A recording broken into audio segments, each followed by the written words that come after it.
All right, what's going on YouTube? Welcome to this Hidden Cup for qualifiers over here. We are going to have ACCM versus the Bloodless. ACCM, the clear favorite over here. Bloodless, a pretty decent North American player. I think he's from the US. And, well, he's gonna make an effort to try and stop ACCM over here. ACCM is one of the candidates to qualify for the main event, so this is going to be pretty tough for them. But before we dig ourselves very, very deep into this series, we will just take a look at the drafts. So map drafts, we have ACCM picking Bay and slopes. Bloodless goes with islands and hideouts, so some well-protectable, less open maps.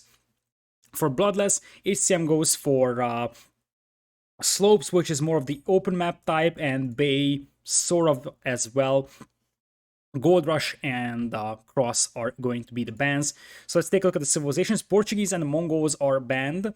We'll have Italians and Aztecs sniped. Italians was, I guess, the civilization pick for islands, and ACM just banned that because that was one of the best civs for the opponent's home map. Japanese will still be available for Bloodless, and I would think that Byzantine is also usable on either islands or Bay. Turks is an interesting pick, but do not underestimate the power of Turkish light cavalry when it comes to dealing with archers. That's going to be an interesting one to take a look at, but definitely surprising. ACM's final civilization pick was Vietnamese. That was randomed, but Vietnamese is completely viable as well. And ACCM's Vikings kind of seems like it's going to be the civilization that he will be using on islands. And alternative to that could be Saracens. We'll see. But for now, let's get going with the series. This is going to be a best of 5, and I will do my best to cast all of the Hidden Cup for qualifiers. This is a huge thing. Like, we're going to have Bloodless in yellow to the left of the map. In Frank's right side is going to be Saracens for ACCM in blue. Saracens, this is the brand new Saracens, so they're no longer as strong against buildings with their archers as they used to be. That team bonus still exists, so their archers are still stronger against buildings than other civs archers, but they're a little bit more focused on having like a camel type build. So their camels get a little bit stronger, their archers get a little bit weaker when it comes to dealing with buildings. So what I wanted to say is that in the round of 64s, that's where we are at. We are going to have 32 games. That's an awful lot, and these are all played live. So unlike the main event of Hidden Cup, which is going to be recorded games, these are all played live and scheduled by the players. So not all casters, including T90, who is hosting this one, can catch all of these. I'm not sure if T90 actually has plans to cast the qualifier recorded games. There is a chance he will probably cast like the later stages, but there is also a good chance that like the round of 64s, for example, will not all be covered by him. And I'm gonna attempt covering all of the games from the Hidden Cup qualifiers and upload each and every one of them to YouTube as a separate full series. There will not be individual games picked out. Sometimes I like to do that because if there is like one very good game, then I'm going to do that as well. Some of the qualifiers may be a little bit one-sided because, you know, there is a considerable skill gap between certain players. Including this one, I would expect ACCM to win 3-1 or 3-0 is also a likely scenario. But we'll see what the Bloodless can do, and as I said, I feel like I'm going to attempt covering all the games. So in case, you know, you're just here to see the whole picture of Hidden Cup 4, so you don't want to miss a single bit of Hidden Cup and you want to see as many games as possible from that, and you aren't finding some of the series on other streamers, including T90 himself, then maybe you're going to find the series that you're looking for over here. Obviously, whenever possible, I will try to live cover these, including, for example, this Sunday we'll have a free series that I plan to live cover. I think they will follow each other. So I think the first one is going to be Lix versus Stark, which is a very good series. Overall, two very aggressive players. Lix, the super aggro player that likes to play chaotic games. Stark, the player that is extremely good when it comes to adapting to chaotic games. Then the series I will cast after that is likely going to be Zupi versus Classic Pro.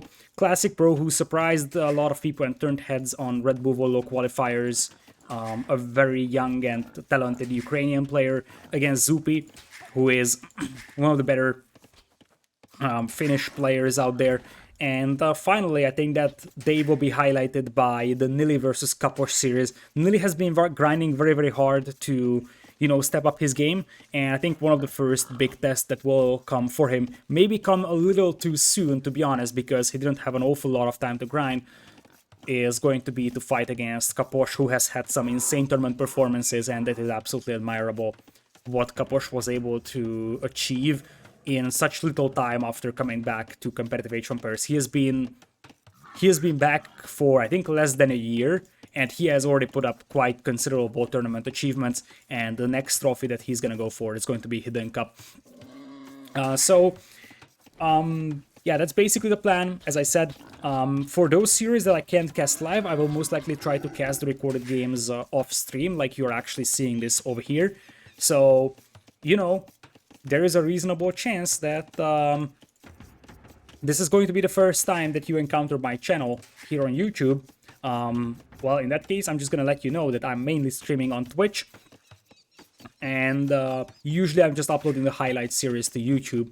But yeah, anyways, let's focus on the game now that the Dark Age has passed. And what you're actually going to notice is that we're having a drush here from the Bloodless, which is somewhat unconventional as Franks, but I like that if you're the underdog, you kind of want to play unconventional. So if you just play standard scouts, ACCM is going to be prepared for that.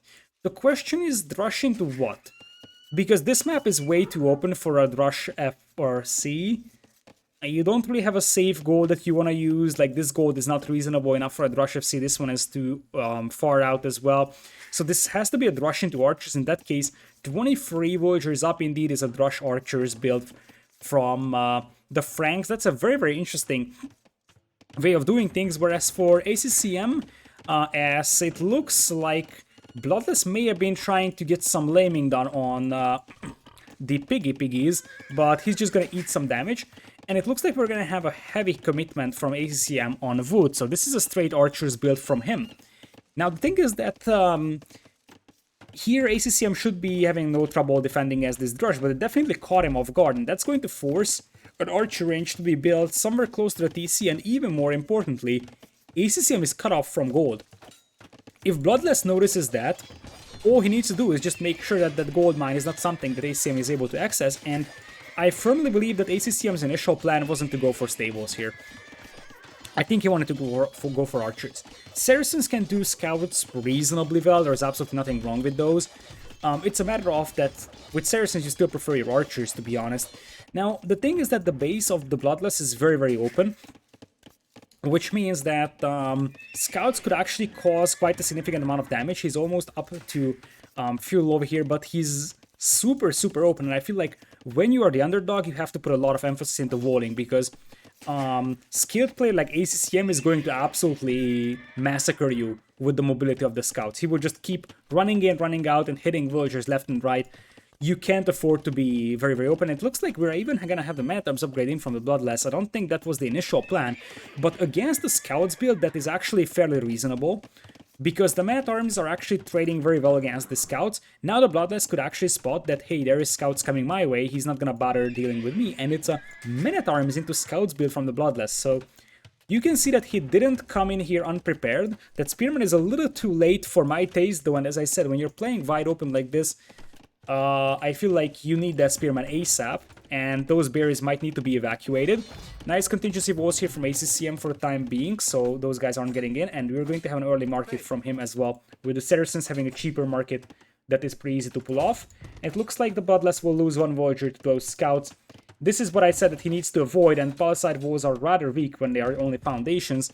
That ACCM will just keep running around and try sniping villagers, and that's going to be awfully annoying for the Bloodless. I don't know why he was building random houses like this. It would have been better to, just start walling up this side, for example. And yeah, I still believe that he needs, like, the defensive Spearman. I don't even know where that Spearman is at.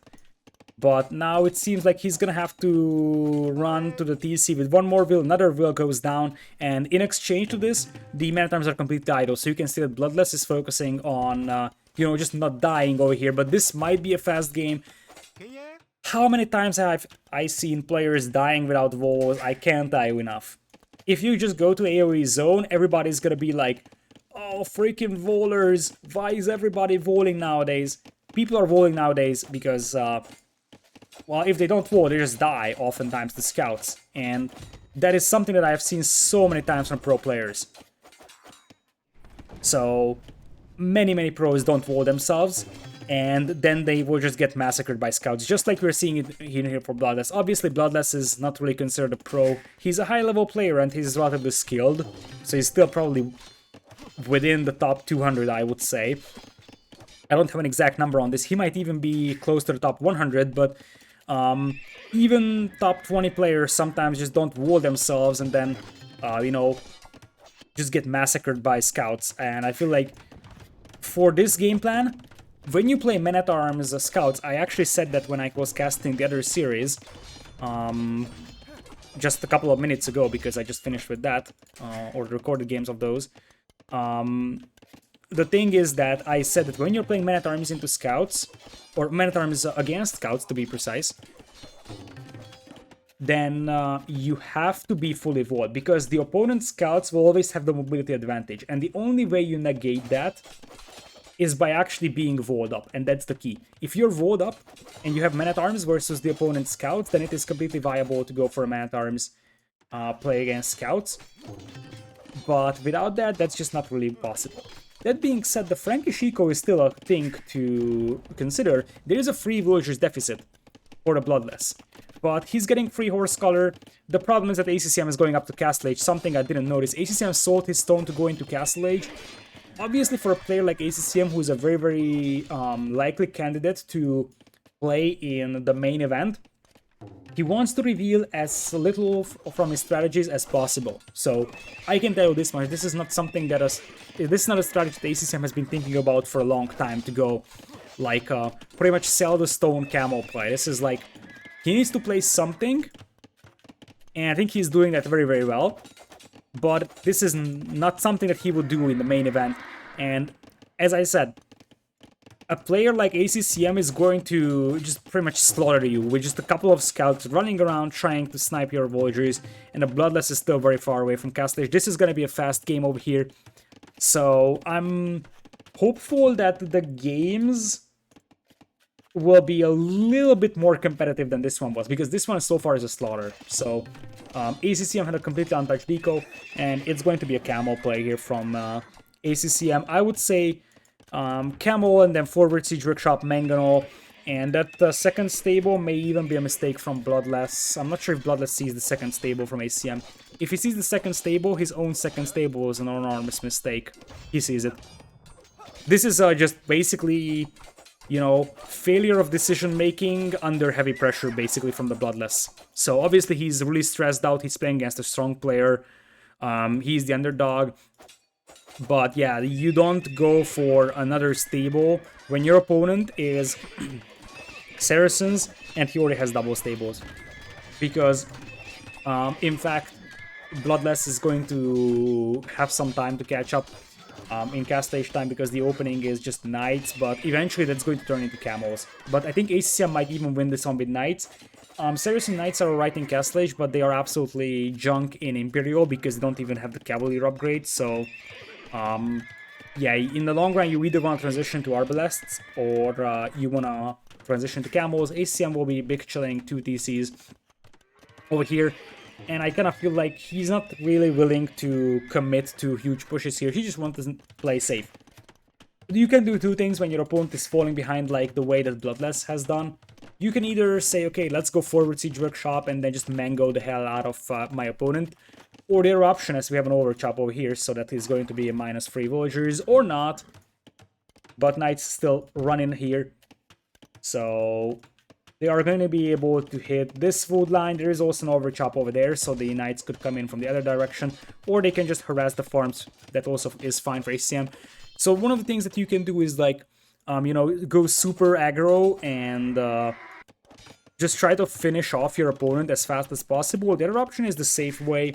ACCM is just going to be like, okay, I know I have the advantage, so what I need to do is just, you know, keep that advantage by just adding more eco. And I know that my opponent is still in feudal age, so he's not gonna be pushing me anytime soon. I can just boom whatever I want, and that's gonna be a very, very safe way of playing this one.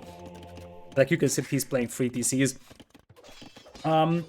Personally, I'm not necessarily a fan of this one, because this technically gives a chance for Bloodless to come back. But I feel like the unit composition is going to be the real concern here. Like, Bloodless is on 2 stables and clearly intends to go for knights, whereas his opponent has one of the strongest camos in the game. One of the things that the new patch has given to the Saracen camos is that they get extra 10 HP, so now with Bloodlines they have 130. And, well, it kind of seems like ACCM is just going to go for full boom, collect 5 relics. As I said, I feel like I would be massively surprised if Bloodless is going to be able to pull this one back, because his position within this game is like absolute disaster. And as I said, ACCM is big chilling, so we're talking about a 12 Vultures lead right now, and there's 15 idols from the Bloodless. So idle here, Vultures being forced to repair this, and there will be knights. Now Bloodless is teching into pikemen. He's got 3 spearmen inside, which can help a little bit. But it's not like ACCM should be scared about that at all. Bloodless is now going for a monastery to get some conversions in potential of the camos. And pikemen pop out, stab down one of those camos. But does that matter? Probably not, because ACCM is going to be chilling on 1 relic already, 3 TC boom. He's got a 15 Vultures lead right now, and it's not like he's going to die anytime soon to the push of the Bloodless. Even if he loses the camos over here on the front line, which would be somewhat wasteful from him, I feel like, I mean, he's still idling Vultures over here. There is only 4 Vultures that can access that gold mine, finds another Vulture to kill over there. There is 2 idols over here, so Bloodless has basically no eco, and ACCM could just play basically whatever unit composition he wants to. He could go longswords if he wants to. I am fairly certain he could go triple stable knights now and still win the game, because his eco is just much, much better, and he should be able to overrun the opponent's units that way. But it kind of feels like ACCM is playing this one super, super safe. So he's just going to be 3 TC booming. The Bloodless is not even close to doing anything against that. And later on, how do you deal with the pikeman? You either pull, like, you make a castle and make Mamelukes potentially, or you just switch into Arbs. I think that's the plan for ACCM eventually. And look at this, Camos even cleaning up the pikemen over here. These Camos have +1 defense only, actually, so it's not even like these Camos an awful lot of upgrades. And now ACCM is gonna be like, okay, I already have a huge eco lead, so might as well start progressing towards actually finishing off this game. He's playing the safest possible. I feel like, what I feel for ACCM is that he wants to make sure he doesn't screw up games that he's never supposed to be screwing up, and I value this in ACCM in here. Because I feel like ACCM could go a lot more aggressive, knowing how much behind his opponent is, but I feel like he is not underestimating his opponent. He's just playing as safe as possible, just making sure that he is not going to make any crucial mistake that could lose him the game, because as much as he's the favorite in this series, I feel like you should never underestimate your opponent in Age of Empires, and I value that ACCM is not underestimating his opponent over here. Bloodless is actually going for multiple monasteries over here, going for full sensitive monks, but ACCM can also go for his monks as well and just convert the camos back. And now it's going to be battering rams. In this situation, battering rams are nicer because you have the units to defend them, and you can just use them from the other side of this monastery. And as I said, at this point, the Bloodless has 36 Vultures. ACCM has double. So as I said, ACCM could do whatever he wants and he's gonna win this game. 8 Vultures on stone. ACCM can be very soon dropping a castle, and that castle would be, well, that should be dropped over here. There's a chance ACCM is just going to say, okay, let's go for defensive castle, just for the sake of, you know, okay, let's not risk this too much, but he's collecting all the relics here, so, like, he's gonna be 5 relics, 78 Vultures against 36 over here. These games actually remind me of when I actually had to play against ACCM in Red Bull qualifiers. I played in Red Bull qualifiers, I got ACCM in the second round, and I got clapped very soon as well. That kind of reminds me of that. So yeah, ACCM has the stone to drop a castle. He's pulling the boys.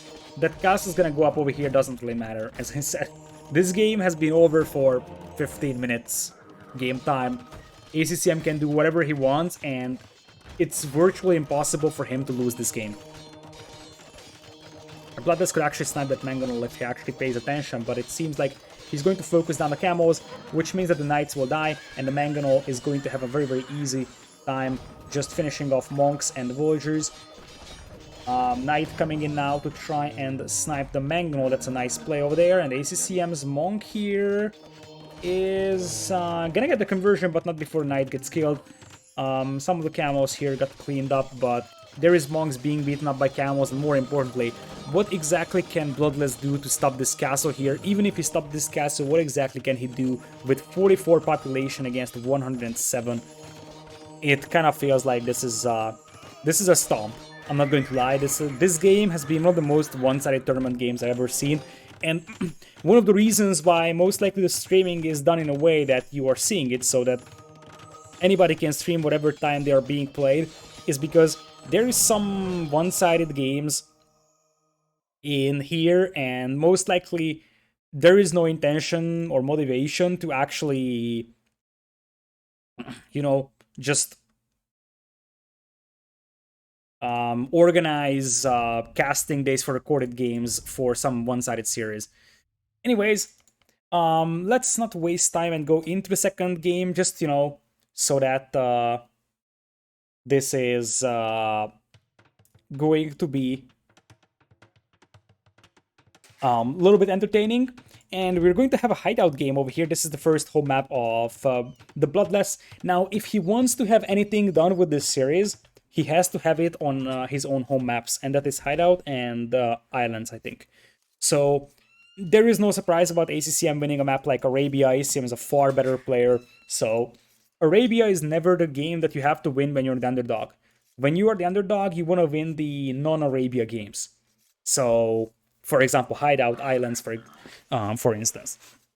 Anyways, we are going to have ACCM playing Britons on the right side in blue, and on the left side we're going to have the Bloodless playing as a Turks in yellow. Now, this is a tricky matchup for multiple reasons. Britons is often considered one of the best civilizations for Hideout. Very, very good defensive civilization that excels in narrow choke point fights.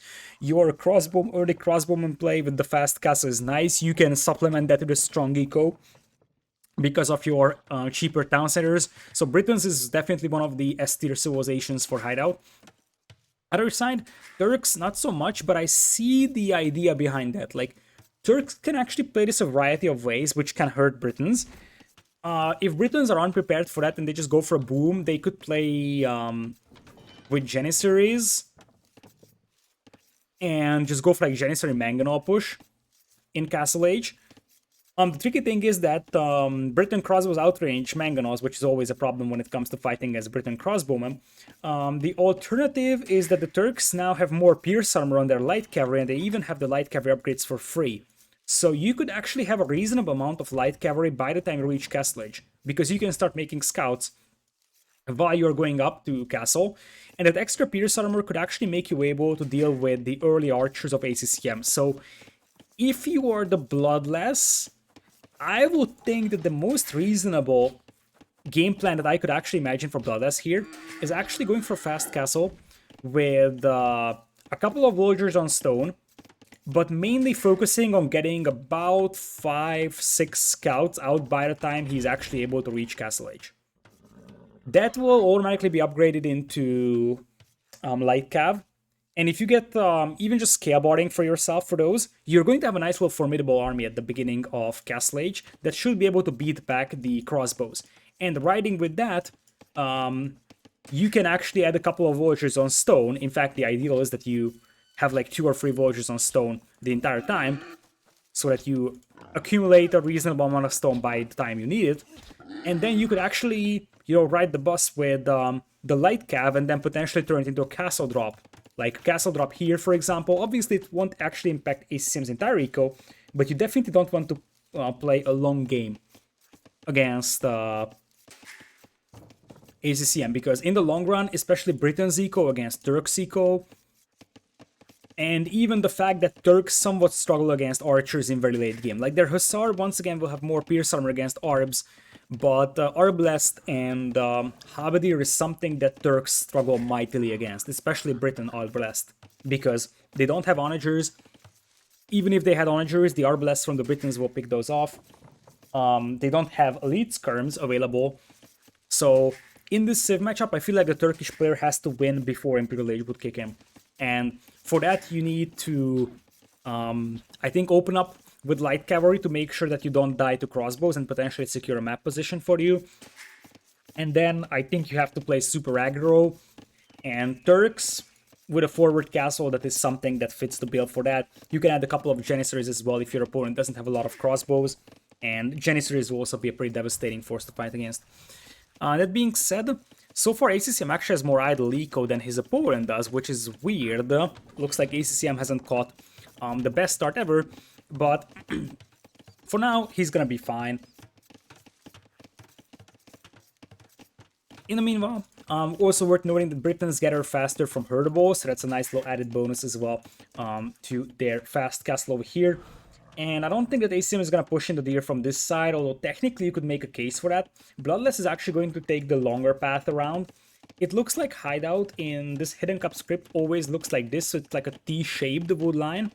Sometimes it looks differently, so sometimes they are like the opposing sides of the wood line.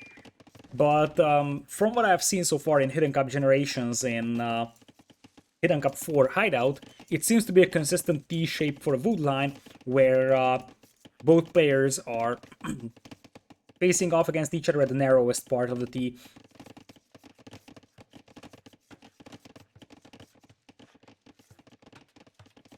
Anyways, the Bloodless is going to be scouting his opponent's base over here. ACCM adding 4 farms, which is a bit of an overspending for what is a 25+2 fast castle, if you ask me. The main reason why I think he may be adding 4 farms is because Briton villagers gather faster from pigs, or sheep, herdables, and that means that he's gonna run out of those a little bit slower. Normally with any other civ, 2 farms would be satisfactory, but you most likely want to make sure that you don't run out of sheep before you can actually get horse color for the additional farms. So that makes sort of sense. We will have a barracks coming in, and eventually that's going to be archers, but the archers will only start popping out once you click up to Castle Age because you only have 2 villagers on gold for ACCM, and if you send those 2 villagers on gold right after clicking up the feudal, you will have just enough gold to click up into Castle Age if you do +2 villagers in feudal.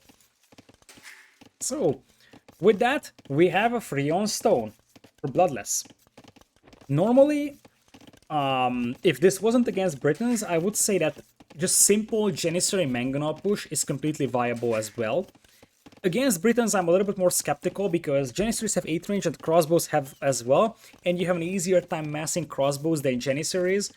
Although we have to keep in mind that in the recent patch, the behavior of the projectiles were changed, and now gunpowder units are a lot more accurate, so I'm actually curious how the Janissaries will work in the new patch. But this is actually a 26+2 fast cast. That's actually a little too fast, I think, for Turks, but it seems like Bloodless is going to have a pretty clean build over here.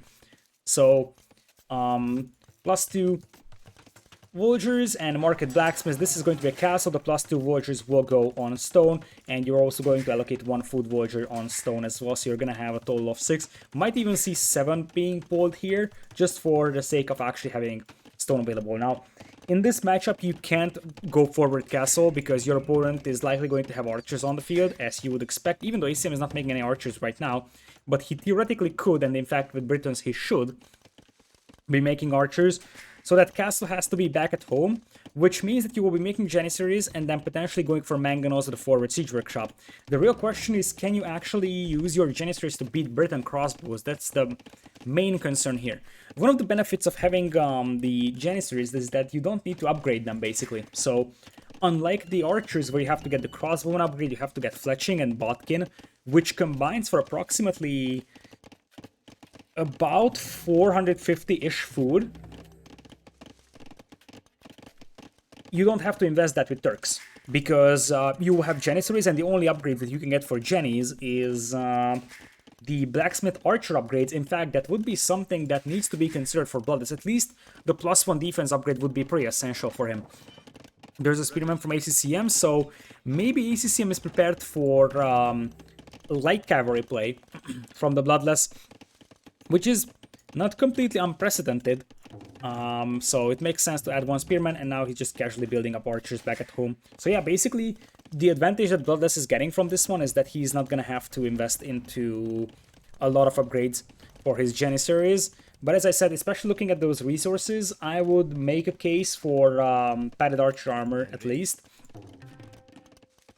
Also, he's still mining stone over 650, which means that he's likely going to try and add one extra TC. So he will play 2 TCs and 1 castle. In this one, these are going to be the villagers that will be dropping the castle over here. ACCM will be able to spot that, so this is no surprise. I don't like that this castle is being built over here, because Britain crossbows could be denying this one very early on. So I don't like that you actually give your opponent the chance to deny that castle.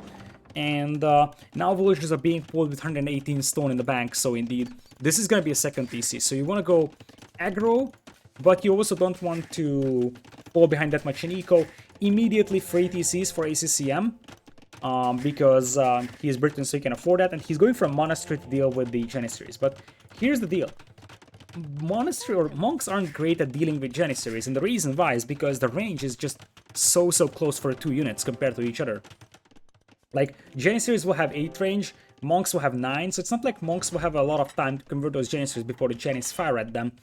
And especially with new projectile behavior, it is somewhat likeless. We'll have another batch of villagers mining gold over here. This many villagers on gold kind of makes me feel like we're going to see resources being purchased over here as well. So let's see how the new projectiles behave.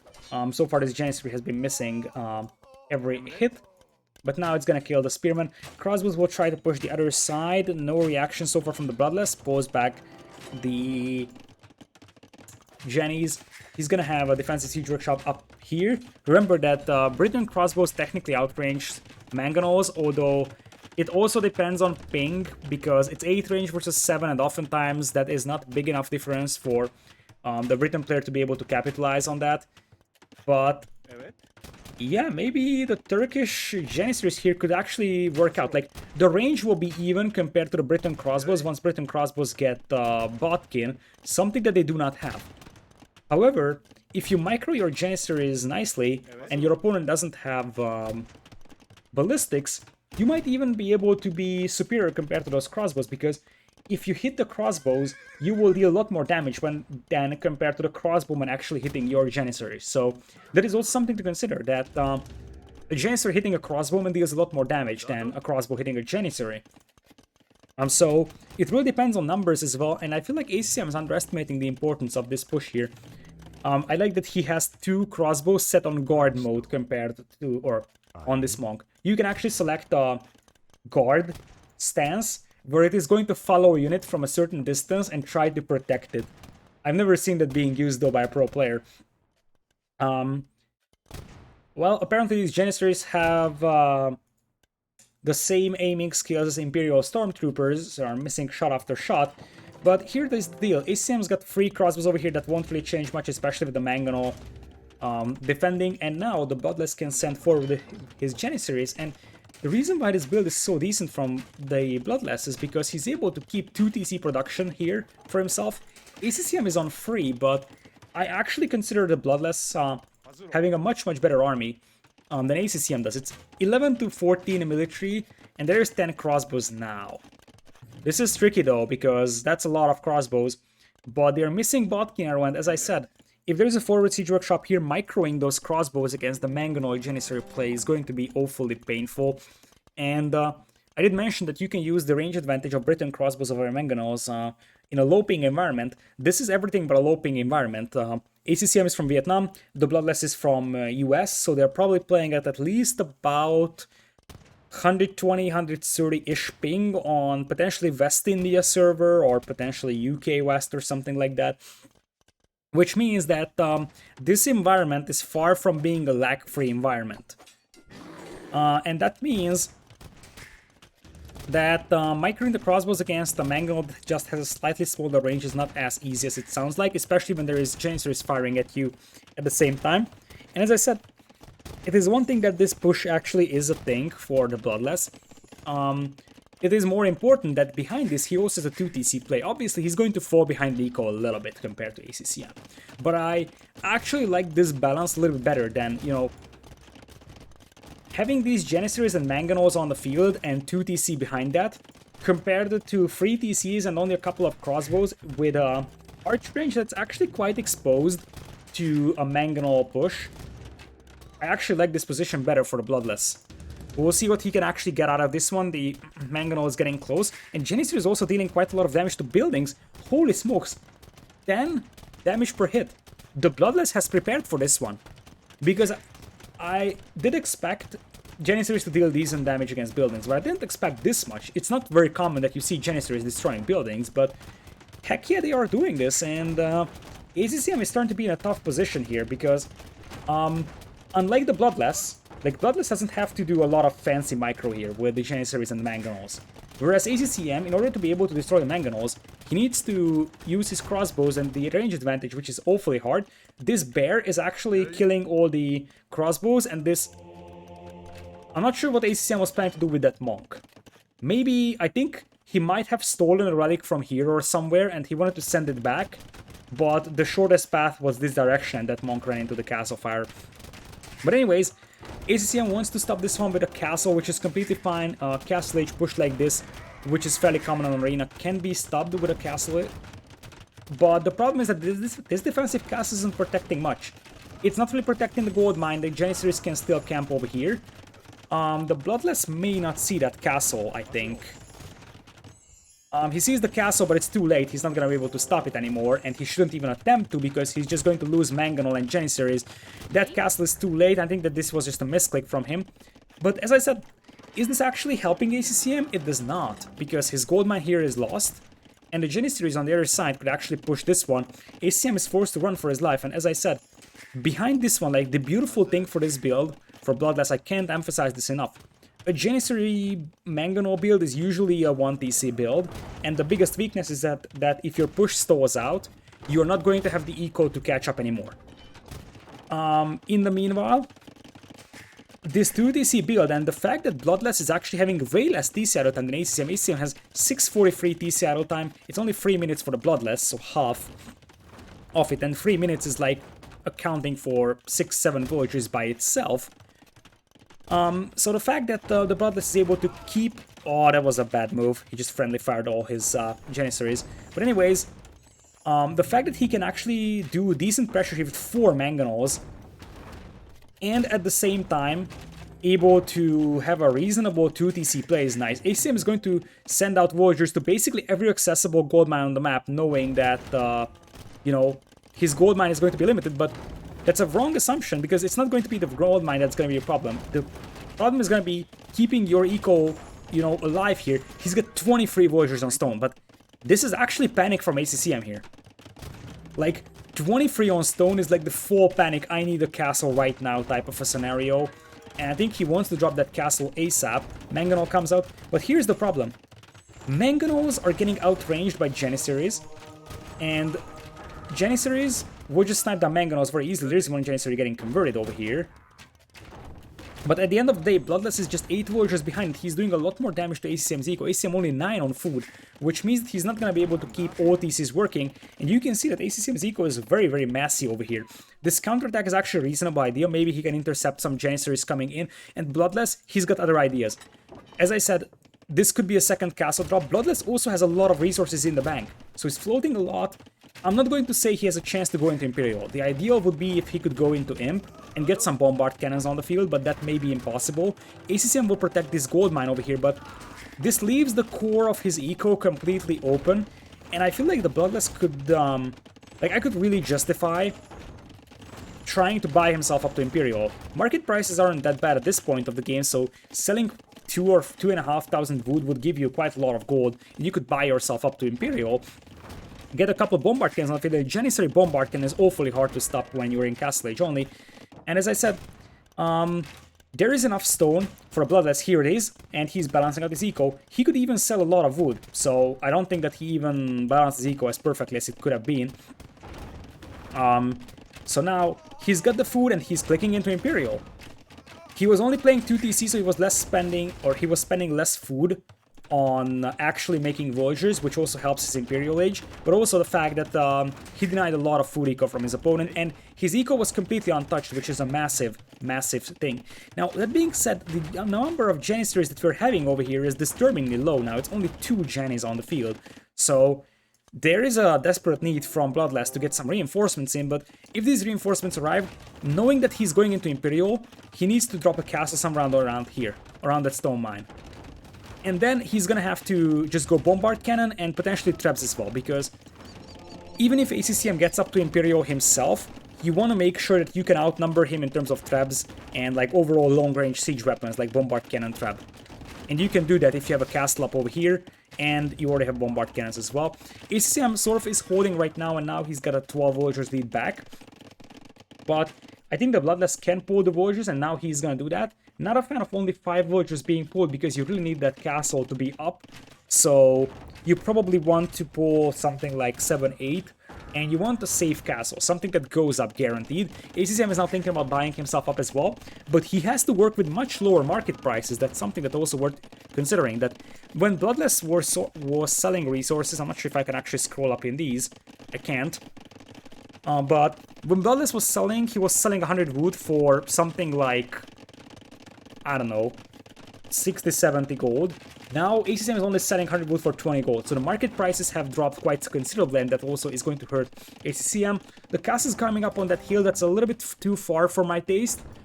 A little bit too cautious for this play, I would say, but I understand the concept. The problem is that this castle should be up by now, because you want to make traps instantly. Luckily with Turks you can make Bombard Cannons, but when you reach Imperial, your first thing that you're gonna do is like actually start making long-range siege weapons over here, and you have to keep making Janissaries over here as well. That's the heart and soul of this one, because you need beef, you need units that can actually deal with, you know, stuff that's coming at you, other than Mangonels, because Mangonels will be nice, but once the Briton player reaches Imperial, he's gonna outrange the Mangonels, and Arbalest will just eat Mangonels anyways, and since Turks don't have onagers, there is going to be no option to deal with the Arbalests. So, time is soon running out for a Bloodless. He's gonna have to finish ACCM in the next couple of minutes. I would say he's basically on a 5 to 6 minute timer, unless ACCM massively mismicros his crossbows and dies to Bombard Cannons. But ACCM isn't supposed to be dying to Bombard Cannons once he's in Imperial. So yeah, this castle has to go up, and Bloodless has to start pushing with Janissaries and Bombard Cannons really fast over here. And they just run towards the castle, that's fine, and use the Mangonels to scare away the crossbows. Crossbows will get absolutely demolished. 2 villagers lost over here is acceptable casualty for Bloodless, and now he's gonna have to start sieging that castle ASAP if he wants to get something out of this. Apparently we'll have a sneaky range over here, and now Bloodless is going to realize, oh shoot, I'm being flanked over here, getting scale botting and the barracks up, so we are going to have probably light cav coming out of him. Still 11 villagers advantage, and now the priority is to keep those Bombard Cannons alive. That's the #1 priority. Janissaries trying to snipe down the Mangonel. Nice effort over there. And there is Imperial for ACCM. He's gonna have to repair that castle. I love the move that now Bloodless is bringing in a trap. Just wants to make sure that he has enough siege power. That's the thing. You need enough siege. And now the Bloodless has enough food to start transitioning into light cavalry, and that's exactly what he should be doing. So start adding the SAR, because that's your only option of dealing with the Arbs. Nice move taking down the castle. You can actually take down the what is that, monastery very soon, or pretty soon as well.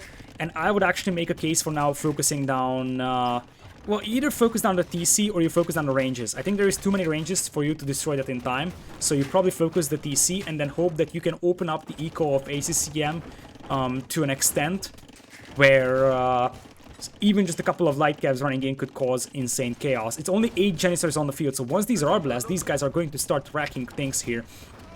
And the Bombard Cannons will need to get some very, very good shots in here, otherwise Bloodless could be in trouble. So let's see, you can pick off the Mangonels pretty easily with the Arbs, as you see over here. The Bombard Cannons are a little bit tougher, especially because these are Turkish Bombard Cannons, so they have 100 HP compared to, I think, only 60 on standard Bombard Cannons. But you are gonna need the light cav pretty soon. Over here, ACCM opening up a new front line over here as well. Not sure why you're dropping farms right next to a TC where your opponent is pushing. But yeah, there's already Hussar coming in. The free upgrade helps immensely over here for the Bloodless. ACCM, nice micro picking off 1 bombard cannon. It's 5 TCs compared to only 2 from ACCM. 103 Villagers from the Bloodless compared to 94.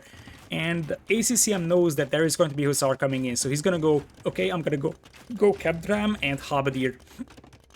And this one, for now, the Hussar will be cleaning this one up. But I think, as I said, Bloodless is on a serious timer right now. And that timer is starting to run out very soon. It's 4 Hussar only from him.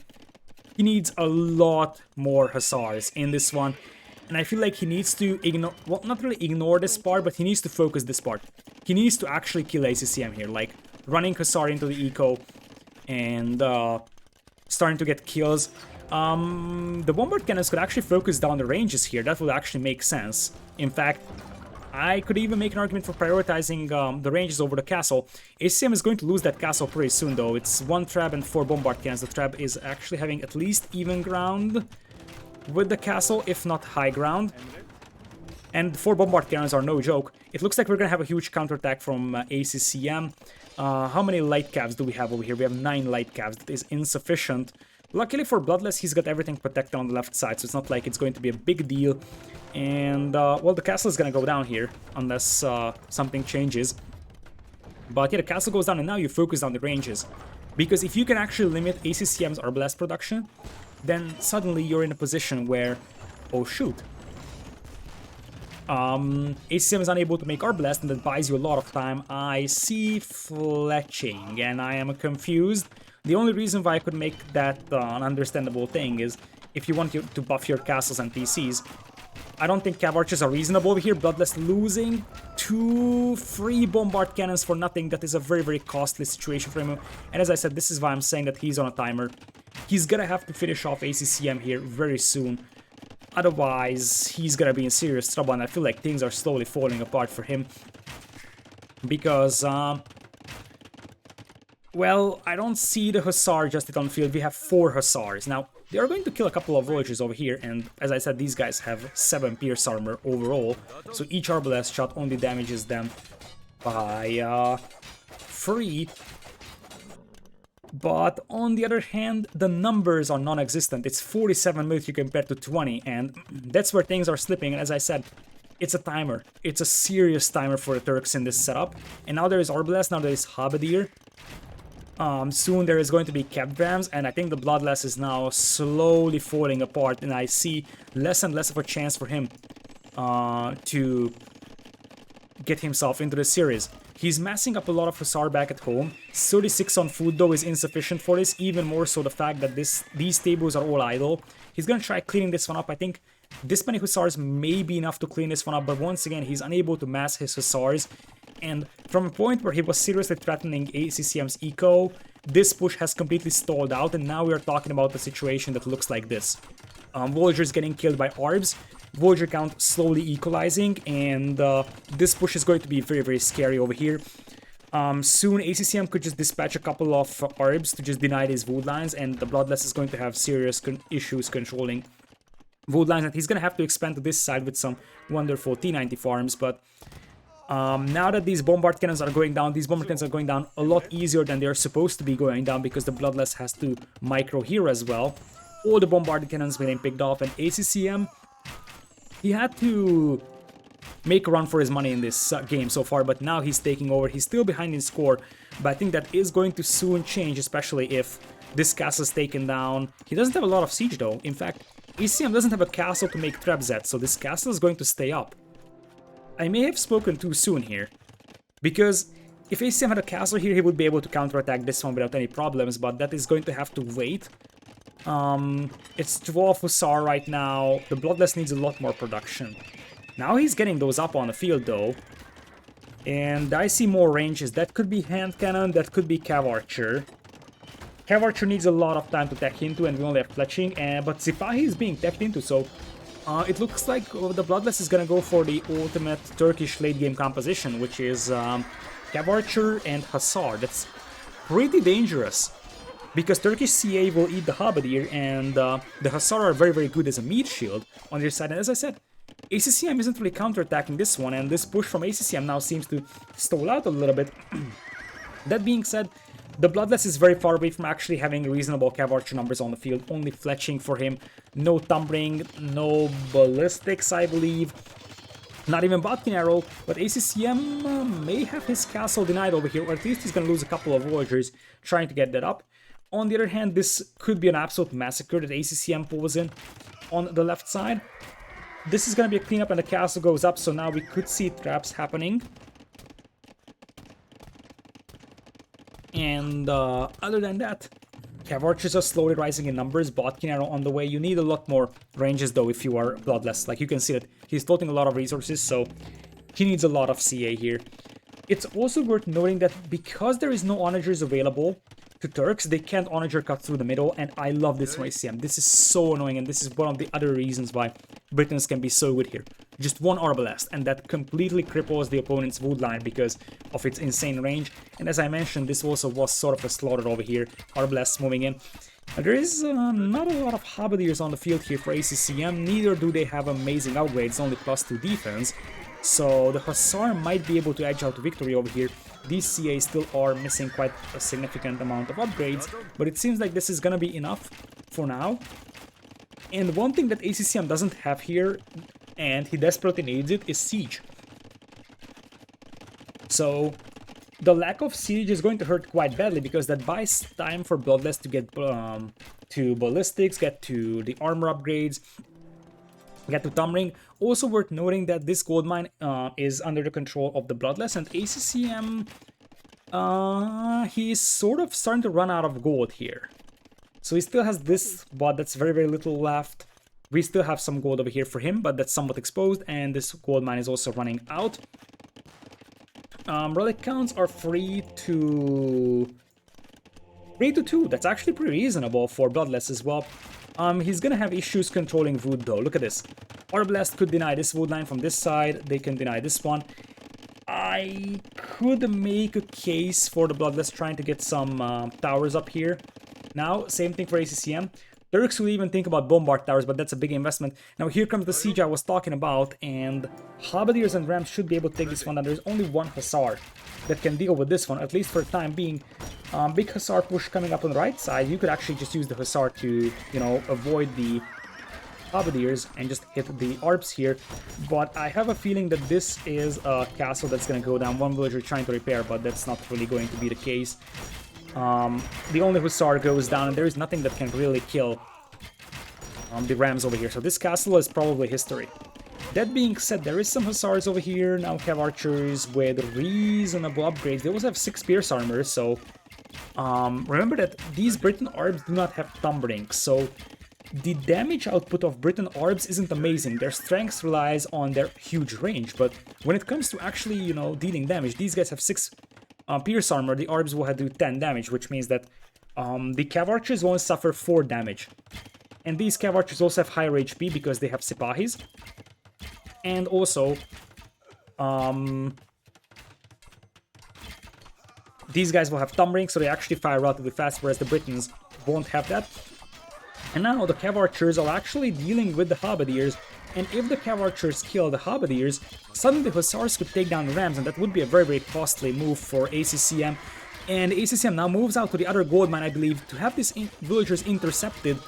This is looking better and better for the Bloodless, because now the Bloodless has actually stalled out this push. In fact, ACM had to rush up a stone wall over here to prevent the flood of Hussar and Light Cav into his eco, or yeah, this farming eco is sort of positioned over here. And now ACCM is running short on gold. He still has some random trebuchets being set up over here. You can see that both players are very, very heavy on the micro, because no one actually notices that there is a random trap from the Bloodless trapping down a barracks here. That is just so, so weird. Anyways, ACCM is now attacking into a lead skirm, but once again, Sipahi Hussars will have a very, very easy time against that. And Heavy CA is going to come in, and Bloodless will go very, very aggro over here and just say, okay, I'm going to run past your castle and just take your villagers. ACCM has 45 still on food, so he's got a reasonable farming eco, tries to rush up a castle over here that should have no trouble going up, but these cav archers could be pretty annoying when they actually reach the back of ACCM's base. This trap is still doing work over here, and remember that the neutral gold over here, and even this neutral gold, this is something I'm just noticing. So the neutral golds on this map are 3000, both neutral golds are on this side, which means that if Bloodless is able to control this corner, then he's gonna have a lot more gold than his opponent will, and even though, like, Britain, Halberdier, and Skirmisher are completely fine, goldiness will still prevail over gold trash in the long run. We have some cap grams coming in here for Bloodless. He can also make siege rams, that's something that we have to keep in mind. So, unlike Britons, Turks do have siege rams, and this is going to be a siege ram push eventually. The Bloodless is also short or low on gold, but he could actually get villagers over here, and that's exactly what he's planning to do. Also, cav archers now coming in here, and they may get intercepted by the skirms, but the skirms are missing the +4 defense over here, so I wonder how good they would do. Cav archers for now holding this side over here. Nothing significant happening. Still no towers in the middle. ACCM does have some arbalests that are denying the wood line in the middle from the Bloodless, though, that is worth talking about. Here is Siege Ram coming in at this Siege Workshop, but there is absolutely no rams on the field right now for the Bloodless. He's able to afford another cast, and honestly, I could make a case for deleting these lumber camps, and while ACCM is busy microing this one and defending against this one, you could delete the lumber camps, drop a castle here, and suddenly ACCM could be in a tough spot when it comes to, you know, just keeping your wood villagers alive, because ACCM is actually pretty close to chopping through here, which is something that is worth monitoring. Bloodless selling quite a lot of food for gold. The market prices are surprisingly good here. In fact, with this good market prices, he could actually afford to sell, I don't know, 1000 food for gold, because those are some very, very good market prices over there. So more and more siege rams being piled up here.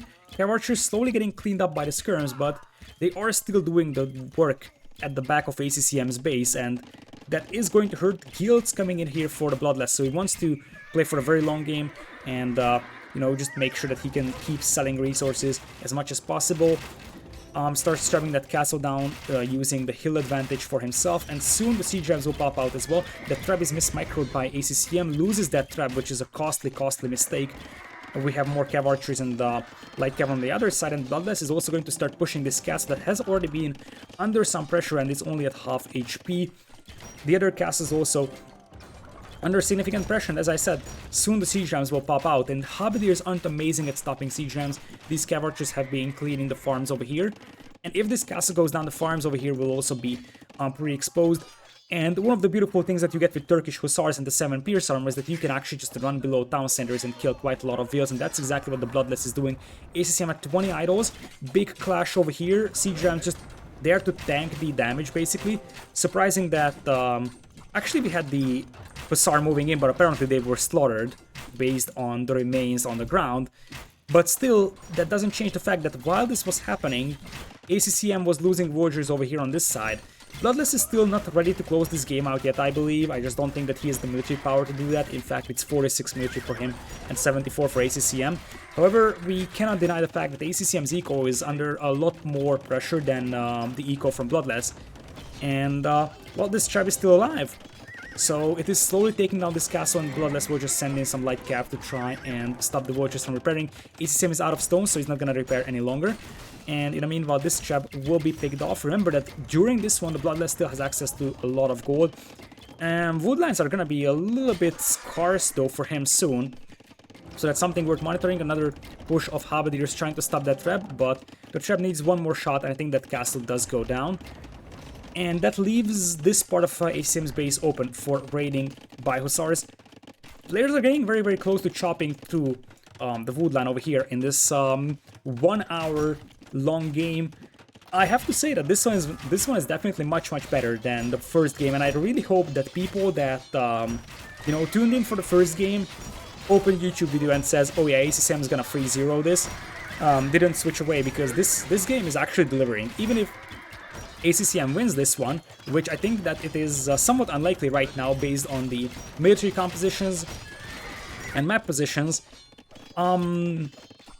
even if ACCM wins this one, I would say that this was a very, very good individual game for this series. Both players are floating wood like crazy, which is not something I really like. Also, Bloodless is floating a lot of stone, and one of the things that Turks do very, very good is Bombard Towers. I could really make an argument for, starting to drop Bombard Towers here, because Bombard Towers would secure a lot of ground for you, and it would be extremely hard for your opponent to clean those up. And now we have Hussars coming in. ACCM is down to 106 villagers, more importantly 160 population only. And the next wave of Hussars is already coming in. And you can see that Bloodless just wants to control these corners, even gets hoardings for his castles, so those castles stay up for long. If I would criticize something for Bloodless's play here, is that he is not actually trying to do anything with these here. He could just send a couple of cav archers and try to harass, because the range is close enough that you can just keep harassing. ACCM is not doing that either. That's a nice move from ACCM, though kills quite a lot of villagers on the gold, but Bloodless is 200 pop, ACCM is 160, and ACCM is dropping in food villagers, and that is concerning because when you drop in food villagers, you're not going to be able to replenish your halberdiers, you're not going to be able to replenish your skirmishers. This is a bad fight for Bloodless. He's going to get his cav archers surrounded by halberdiers. But the castle still stands. Nice move from Bloodless to take down that cav ram, and the castle fire still is doing quite a lot to deal with the halberdiers. And as I said, ACCM is down to 91 villagers. And it's going to be pretty tough to come back from this one now, because like this position is about to be lost. His farming eco is slowly collapsing. And if these Hussars just run into the eco here and hit the wood line, suddenly ACCM is gonna drop down very, very considerably in terms of villager count. Also, the halberdiers taking the fight close to the castle meant that the Hussars could actually take a rather reasonable engagement against the skirms and arbalests over here. Obviously, you don't want to take sustained fights against the skirmishers with your cav archers, but for short fights, it is completely acceptable. Now there's bombard cannons coming in here as well. And now you could use the Hussar, just loop around the Hussar and you can hit the archers. I think that's the plan as well from the Bloodless. Or he might just take the direct engagement over here because he's getting overwhelming numbers. 140 population for ACCM, and maybe the Bloodless isn't going to give up on this very, very easily. ACCM is a much, much better player mechanically, but in this game I think that Bloodless used his map position and the advantages that his civilization is giving him really, really well, and that really showed. So he's going for the ideal unit composition, and he was given enough time by ACCM to transition into the Hussar Cav Archer composition, which is basically the ideal setup over here. Really, if I wanted to criticize things, I would say that a few Cav Archers here would have actually helped immensely for him, but even without that, he's gonna be able to hit this part of ACCM's eco here, and ACCM is dropping in population very, very rapidly, once again attempting a push on this castle as he's desperate to claim that little gold that is left on the gold mine, but there is barely any gold in there, so even if he takes down this castle, that is going to be more about that gold mine. But behind this one, even if ACCM gets access to gold, it's going to be about the overall eco collapsing at a quite disturbing pace. For our Vietnamese player over here, the castle still stands, villagers will have enough stone to repair, and there is not enough halberdiers on the field to fight against a next wave of Hussars, I think. Yeah, if you just send in the next wave of Hussars here right now, then they're just gonna be able to overrun the archers, the traps over here, and you also have cav archers over here. ACCM is also, as I said, they're cleaning up ACCM's woodline over here. They actually cleaned up over here. So I really wondered why Bloodless didn't send a couple of cav archers over here to harass this part as well. And here's a big deal for ACCM. He was missing ring archer armor the whole time, which is an awful mistake. Fighting against cav archers, but even against any unit basically, when your army is heavily composed of arbs and skirms, ring archer armor missing for that long is a disaster. And now ACCM, as I said, is dropping in villager count quite heavily, down to 95, and if this corner falls, and it could fall if Bloodless was actually putting more focus on that, he's really focusing on micro-rig units on the south, so he's not paying attention a lot to the north. But if he had like a couple of cav archers over here, he needs like 15 cav archers and 2 bombard cannons, and he would clean this entire thing up. But I think he wants to go for the bigger prize over here. ACCM taps out, and the Bloodless is not gonna go out here without a win. What a game! This was absolutely amazing as a game, and, well, as one-sided as the first game was, this was an absolutely amazing game over here from Bloodless. 856 kills, 433 deaths only, so he has been extremely efficient when it comes to playing. He also managed to get 2 relics, which is a very nice addition, I think. Yeah, overall, he has played to the strengths of his civilization. I like the early concept. It seemed for some time that the push is going to stall out in early Imperial, but the fact that he could kill the castles meant that ACCM had no siege to take this castle down. And this castle, I actually criticized this castle at the beginning for being a little too passive. It ended up being a clutch castle. So, at the end of the day, I think Bloodless was right about making this castle. If he wanted to be a little bit more aggressive, pushing in early castle or early Imperial, then he could have made it a little bit more forward, but for the long game, this castle was perfect. I wasn't considering him ended to win in a very, very long game, but it seems like he was able to play to the strengths of his civ and even edge out a win in a rather long game over here. So with that, let's cross out a couple of civilizations over here. So let's see what we have. We have Britons gone for ACCM, and we have Saracens gone for him. Turks for Bloodless, and we will have Franks as well gone for him. So what are the home maps here? ACCM picked Bay, and he picked the Slopes, so we're going to see one of those now, because it is losing player's home map. If ACCM wins this one, then Bloodless will be picking Islands, because that is his remaining home map. And with that, we are able to jump into game number 3 over here, I believe. So here it is. The Bloodless versus ACCM, we're actually going to go into Slopes, and I don't like the fact that we are seeing this chatter. I think this is lobby chatter, so this was before they launched the game. But the fact that Bloodless just checked out the amount of food that he starts with makes me very, very concerned about this map for him, because this map is something that you kind of have to prepare for in terms of drafting and strategies. The Japanese pick actually is reasonable for the Bloodless. In fact, I like that more than the Indians pick for ACCM. So I talked about this before, that I think that 2 shorefish isn't necessarily something that is reasonable to mill, but with Indians it makes some sense, and you will still have the hunt over here, so that's fine. I would, however, think that Japanese makes a little bit more sense over here, because you can just move out with a cheap meal to both sides. You will still have a very, very good food income from the shorefish, and you can also take the deer. And what you also have to keep in mind is we have a lumber camp coming in here to the front from the Bloodless, is that Japanese men-at-arms are very, very good. So a men-at-arms opening against a player that is out here for fish is actually something that is somewhat viable, although it depends on how fast ACCM is able to consume the fish over here. And you can see it's Indian shore fishing that did get a nerf a couple of patches before, but it is still rather strong, I would say. So looking at the base of ACCM, it is having a rather forward gold, and I don't like that. In fact, he doesn't really have a safe gold at all, which could be somewhat troublesome, even though he's likely going to be playing scouts. Though we have seen archer plays before from Indians over here. In fact, in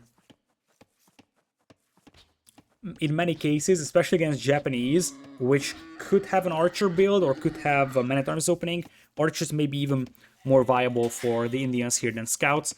We will see if that's the case. It's not impossible to protect this base, but this is not great by any means.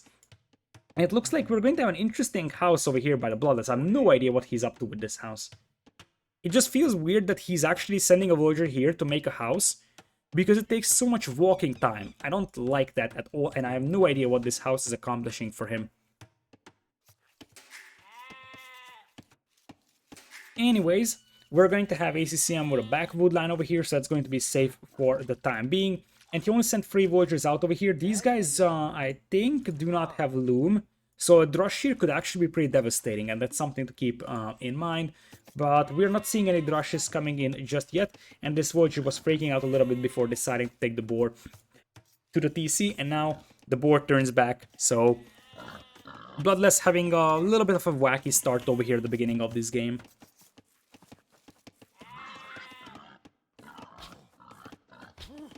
Alright, so we got 4, actually 5 on wood in fact for Bloodless. That feels a bit of an overinvestment, especially with Japanese that have cheaper lumber camp and cheaper mills. You even have another villager over here on wood, which is sort of a weird decision. And that is going to be a barracks. I would say it is a barracks before a mill, but it's actually not. So this is standard rush timing basically. And now he's gonna move out to the berries as well. I'm still somewhat puzzled by the fact on him having 5 villagers on a wood, so I'm not sure what he's up to. ACCM slowly starts rolling himself. Not going for the berries, he's just going to go exclusively on the shortfish and probably going to take the hunt. In fact, he had that command queued, so right when the villagers finished up with the hunt, or with the fish, they went for the hunt. Same thing should happen over here, and this is why you oftentimes don't go for this outside pond. Nice quick walls from the Bloodless. I have to give him that. That was a beautiful quick wall. But this is the danger when you're taking it. This is why I was saying that I think that the amount of extra food that you get from the shorefish and the hunt here isn't something that justifies sending out villagers alone over there where militias or man-at-arms could easily kill them.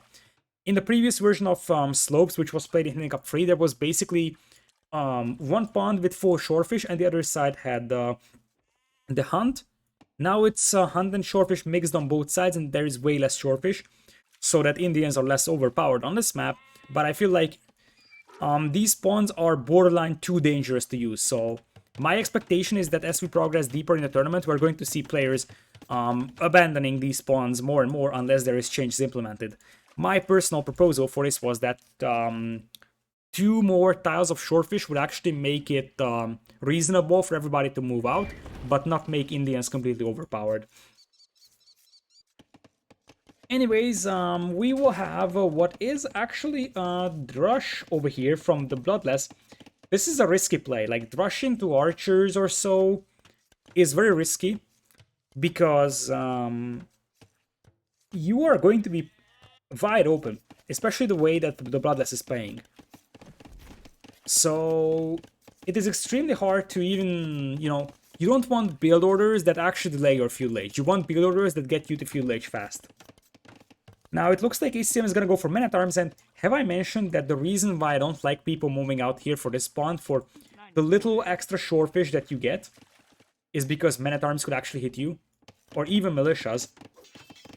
These militias from the Bloodless aren't accomplishing anything, and because the Bloodless went for Drush into archers, he's delaying his fuel age quite considerably, and now men-at-arms have arrived, and those men-at-arms will start killing villagers over here, and the Bloodless will have to start rolling those wheels in.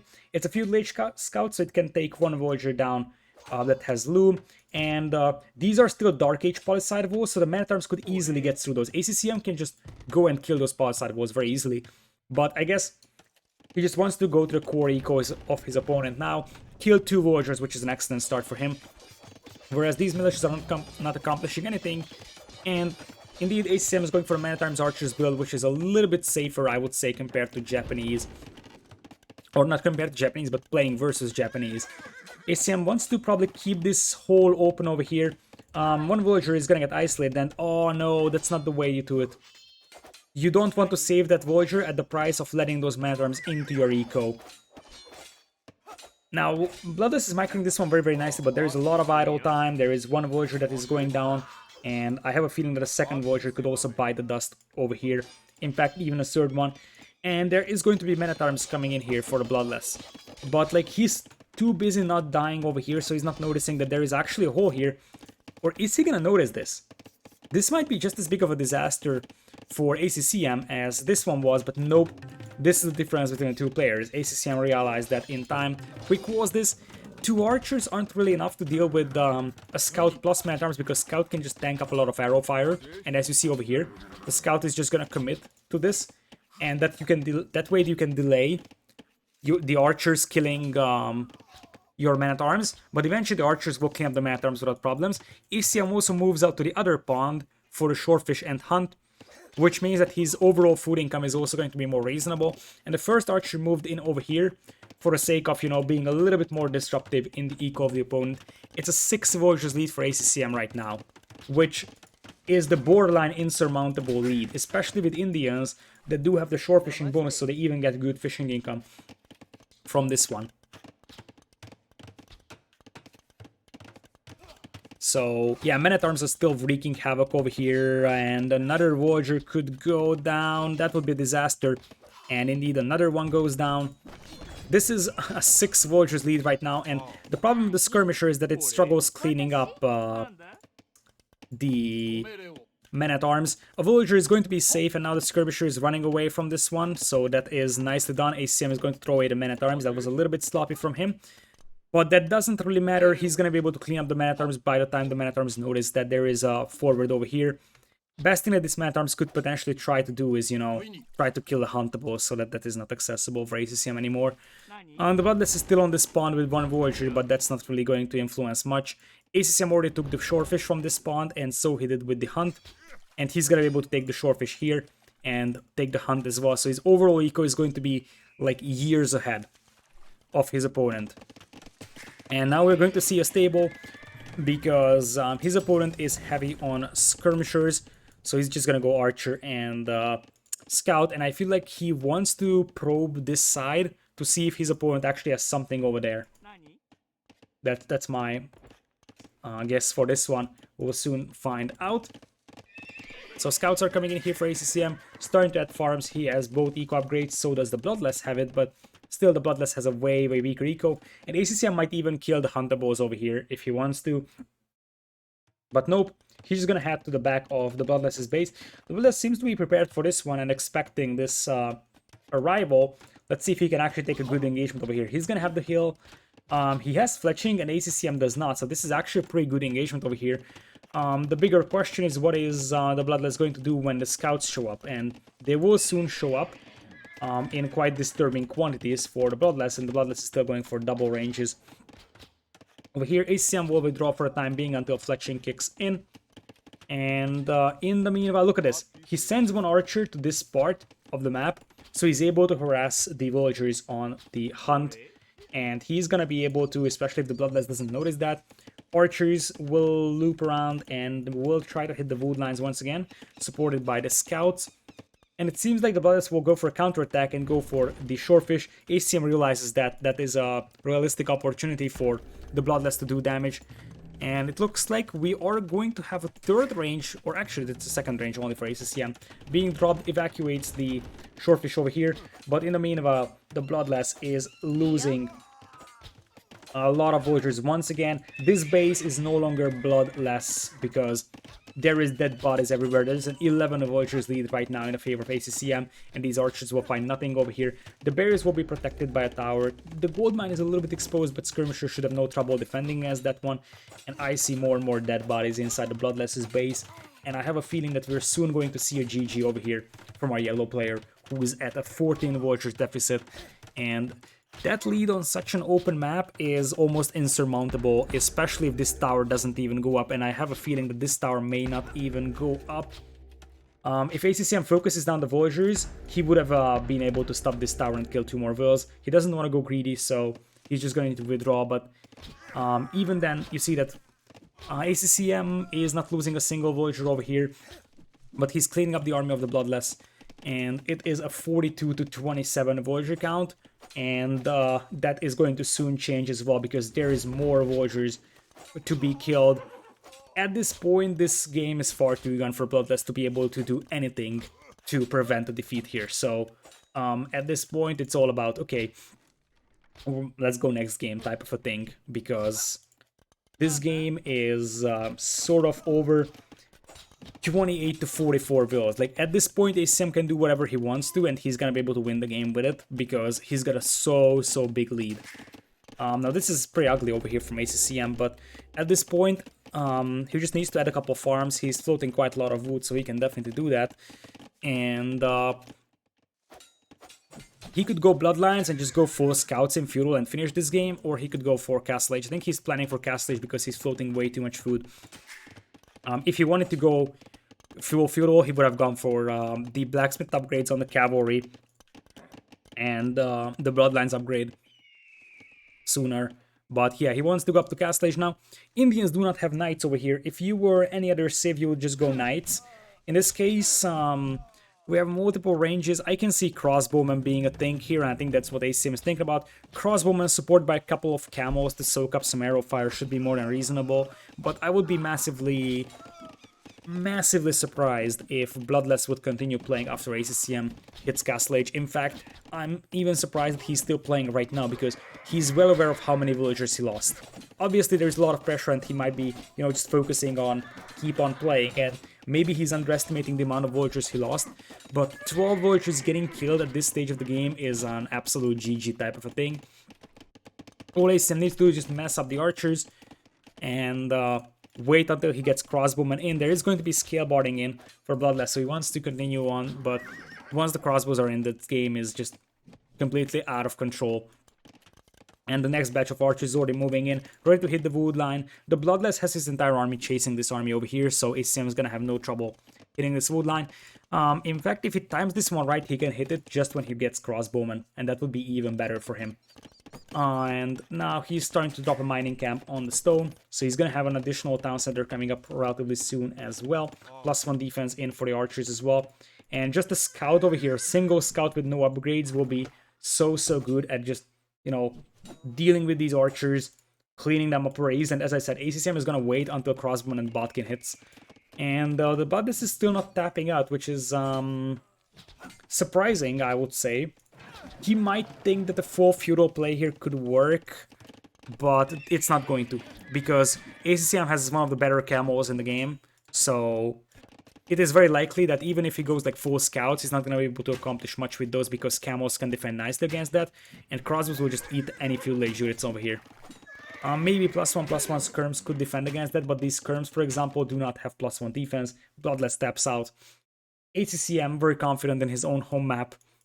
You can see that Bloodless is not very confident playing in open maps, so I would be tempted to say that let's just go for the next game, which is gonna be Islands. That is the second home map of the Bloodless, and we'll see what he can accomplish over there. So game number 4 over here. Welcome to Islands, a map that has a sort of a Hidden Cup related or T90 related meme. The 3 archer ranges on the island that are the ruins of the one moment where T90 actually built 3 archer ranges on a neutral island back in the days.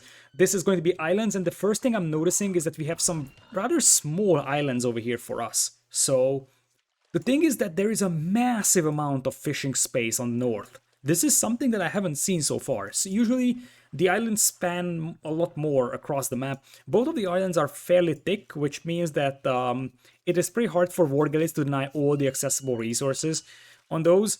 Sometimes when your island is very thin, like for example this one, it's easy to deny wood lines like this, but there is safe resources available for both players because the islands are fat enough, I would say. Both players do have 2 relics on their own island and 1 in the middle central island.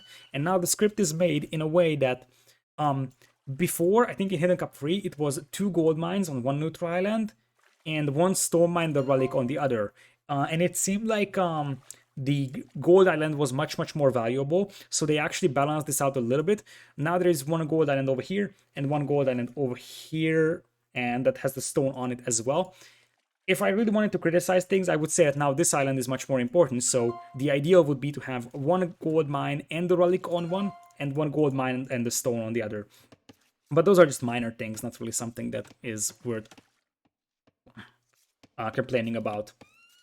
So this is a very interesting map when it comes to fishing, and the interesting part is going to be that there is a narrow space over here between the players, which could give an opportunity for either of the players to go for sneaky landings, and there is going to be a significant portion of the map that will pretty much go unused. Like, we're not going to see fights over here, which is like, if you just look at this is like 25% of the map that is going to be pretty much unused throughout the entire game. Anyways, we're going to have ACCM playing as Vikings over here, so that is either a fast castle war or a fast castle longboat play, or likely to be just a standard side dog galley play. I would say that docks, it's really tricky because side dog galley play would require docks over here, but this is a very narrow strait. Now that has a lot of deep fish, so this is a reasonable spot for docks. but I think the ideal side dock positions would be over here, because those will be close to a lot of deep fish. And yeah, I would say that that is the most ideal spot for ACCM's side dock, but that is far away from his DC, and he decides that he's gonna drop a back dock. That can still be a galley play, but it leaves him exposed to landings, which is a dangerous scenario, I would say. That being said, I think that he can get away with the back dock, and the reason why is because he's up against Byzantines. And Byzantines in this scenario is likely to be picked because you want to have those strong fire ships. Which means that just from the fact that his opponent is Byzantines, ACCM can have a very, very good idea that his opponent is likely going to go for a fire galley opening. And if that is the case, you can actually do back dock and go galleys yourself. Or at least, like, you could go fire galleys on your own on the front as well, obviously. But against Byzantines, you wouldn't really be winning that one. So if you know that ACCM is going to go aggro with fire galleys on the front, you go for a back dock and go for galleys. Now the dangerous part of this one is what happens if Bloodless wants to land. And if this strait is so narrow, he doesn't really need to control this one for long. Like, he gets 2 fire galleys out, he's able to just have those fire galleys around over here, and he needs to transport, he can actually transport through. And let's be honest, Byzantines is not a bad civ to land with. They can actually land with barracks and archer range, go for skirms and spears and towers. Their towers have higher HP, their skirms and spears are cheaper, so it's not like ACCM can take it for granted that his opponent is going for full water play. I would actually expect the Bloodless to go for full water play. Although, as I said, I feel like if you play a little bit more unconventional, then you can potentially surprise your opponent. And that could be something. Anyways,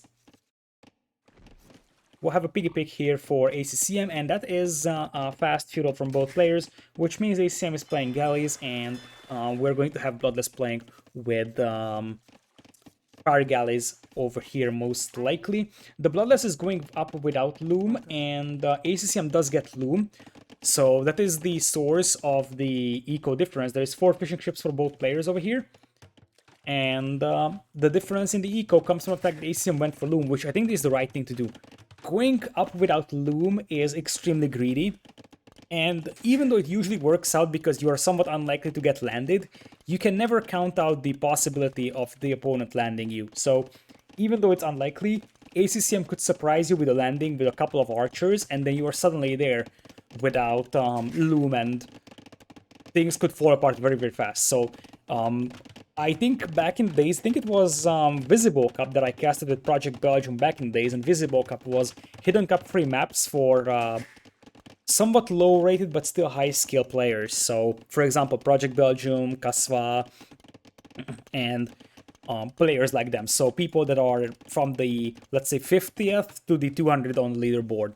And he specifically said that many players just do loom because it is better to be spending some extra time before Feudal Age and investing the 50 extra gold than completely dying to a potential landing. So it is just much, much safer to get loom. That's the reason why they are actually mostly getting loom. Bloodless decides to go for a greedy approach and not go for loom, which, as I said, could work out, but it's a dangerous thing to do. We're going to have 3 docks over here for him. One of them is not making a fire galley though, and in the meanwhile, ACCM is playing the galleys. And here's the problem for the Bloodless. If you can't immediately start killing the opponent, the galley play is going to be better. So once ACCM is able to accumulate something like 6, 7, 8 galleys with fletching, he's going to be able to dominate your fire galleys. And also worth noting that the Vikings eco is going to be like years ahead of Byzantine eco.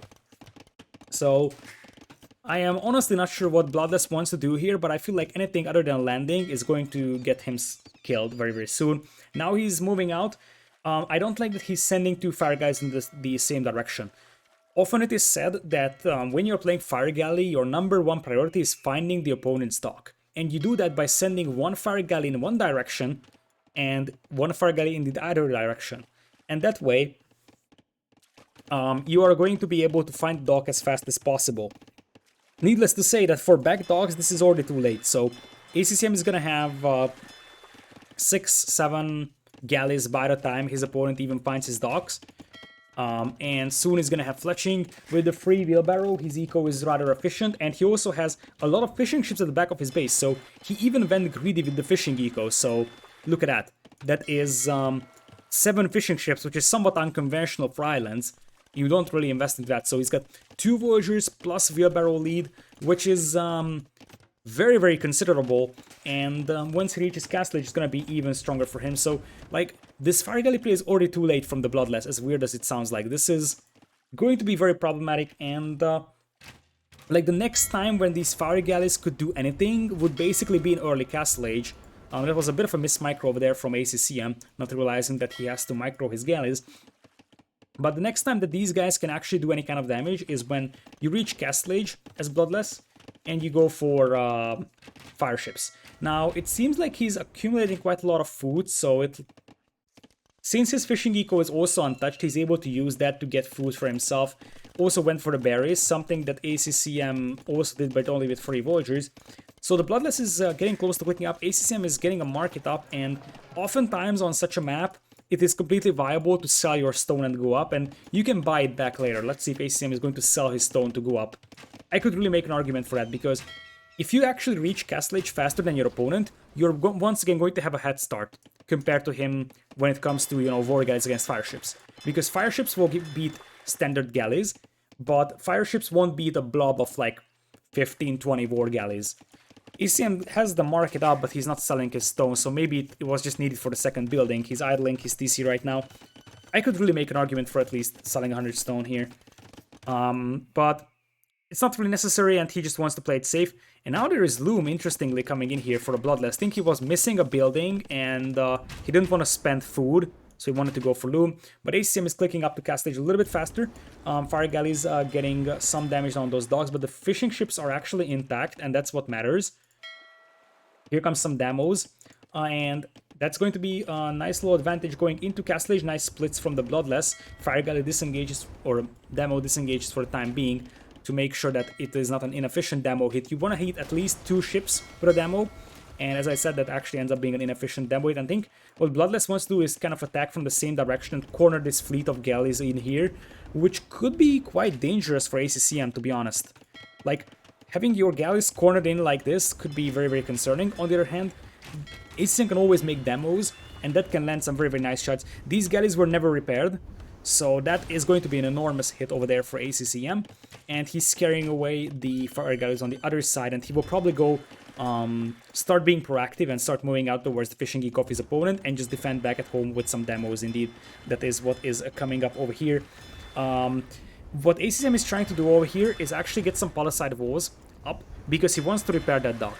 And the fire ships can't fire over palisade walls. So if you actually get palisade wall foundations over here, the fire ships can't attack the villager, and the villager will be able to repair the dock. That is why ACCM tried getting some walls up, but Byzantine fire galleys destroyed the villagers a little bit faster, so ACCM is gonna have to build some new docks over here. But I think he's gonna wait with the demos. Well, obviously this is gonna pop out because this dock is going down.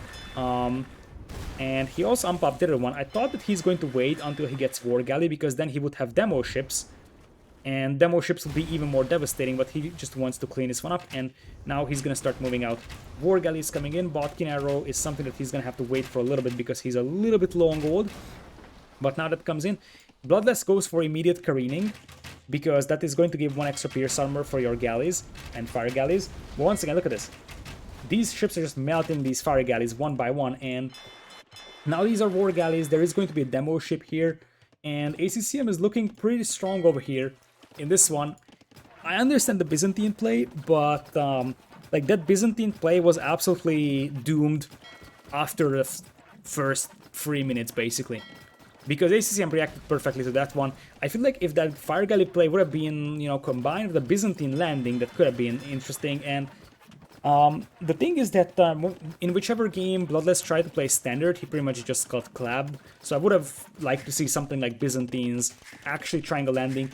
He will try free TCs here. The problem is that even free TCs at Byzantines may not catch up with Vikings, let's say, having 2 TCs. And Vikings can also try playing for 1 TC imp with the strong eco that they have.